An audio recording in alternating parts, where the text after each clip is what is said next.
Hello everyone. आज के हमारे इस वीडियो का टॉपिक है सरफेस केमिस्ट्री।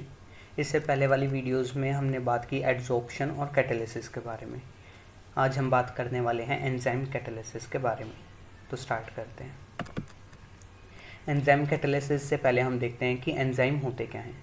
एंजाइम हमारे बेसिकली प्रोटीन मॉलिक्यूल्स हैं जो कि प्लांट और एनिमल बॉडी के द्वारा प्रोड्यूस किए जाते हैं।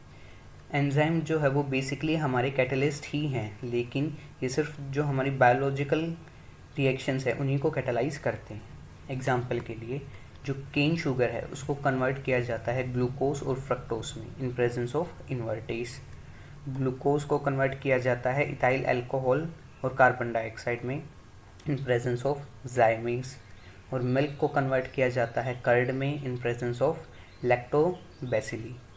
जो हमारे इन्वर्टेज, जाइमेस और लैक्टोबैसिली हैं ये एंजाइम के ही एग्जाम्पल हैं।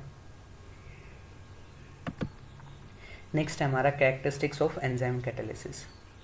इसके कुछ कैरेक्टरिस्टिक्स के बारे में बात करते हैं। तो फर्स्ट है हमारा हाईली एफिशिएंट। जो एंजाइम होते हैं वो हमारे बेसिकली कैटलिस्ट ही होते हैं।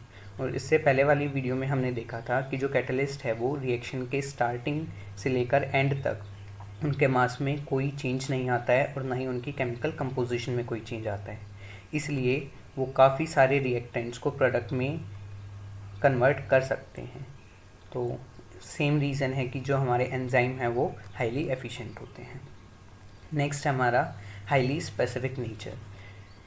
जो हमारे एंजाइम होते हैं वो पर्टिकुलर रिएक्शन को ही कैटालाइज करते हैं, यानी कि सिर्फ एक ही एंजाइम ऐसा होगा जो एक रिएक्शन के लिए यूज़ किया जा सकता है। सेम रिएक्शन के लिए हम कोई और एंजाइम यूज़ नहीं कर सकते। नेक्स्ट है highly active under optimum temperature, यानी कि एक पर्टिकुलर टेम्परेचर पर ही ये हाईली एक्टिव होते हैं। एग्जाम्पल के लिए अगर मान लो हम मिल्क को कर्ड में कन्वर्ट करना चाहते हैं, तो अगर मिल्क ज़्यादा ठंडा होगा तो वो कन्वर्ट नहीं होगा। सेम अगर ज़्यादा गर्म होगा तो भी कन्वर्ट नहीं होगा।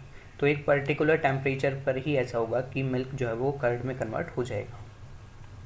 या फिर अगर हम देखें कि हमारी जो बॉडी है वो ज़्यादा ठंड में या फिर ज़्यादा गर्मी में प्रॉपर काम नहीं कर पाती।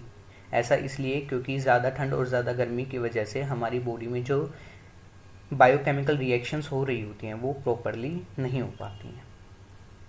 नेक्स्ट है highly active under optimum pH, यानी कि एक पर्टिकुलर पीएच पे ही ये अच्छे से वर्क कर पाते हैं। एग्जाम्पल के लिए जो हमारे स्टमक में लाइपेस होता है जो कि फैट्स के डाइजेशन के लिए वर्क करता है, वो एसिडिक मीडियम में ही प्रॉपरली वर्क कर पाता है। पेप्सिन जो होता है वो प्रोटीन्स डाइजेस्ट करने में हेल्प करता है, वो एसिडिक मीडियम में ही वर्क करता है। और जो ट्रिप्सिन है वो भी प्रोटीन डाइजेशन के लिए हेल्प करता है, वो बेसिक मीडियम में वर्क करता है। नेक्स्ट है increase activity in presence of activator and coenzymes, यानी कि एक्टिवेटर्स और कोएंजाइम की प्रेजेंस में इनकी एक्टिविटी बढ़ जाती है। एक्टिवेटर्स और कोएंजाइम्स के बारे में हम नेक्स्ट स्लाइड में देखेंगे। नेक्स्ट है इन्फ्लुएंस ऑफ इनहिबिटर्स, इनकी जब भी कोई इनहिबिटर होगा वो हमारे एंजाइम की एक्टिव साइट पर जाकर अटैक करता है और वहाँ पर बाइंड करके उसकी जो एंजाइमेटिक एक्टिविटी है उसको ख़त्म कर देता है। नेक्स्ट हमारा कोएंजाइम्स। कोएंजाइम्स बेसिकली हमारे नॉन प्रोटीन सब्सटेंसेस होते हैं जो कि किसी भी एंजाइम की एक्टिविटी को बढ़ा सकते हैं। नेक्स्ट है एक्टिवेटर्स।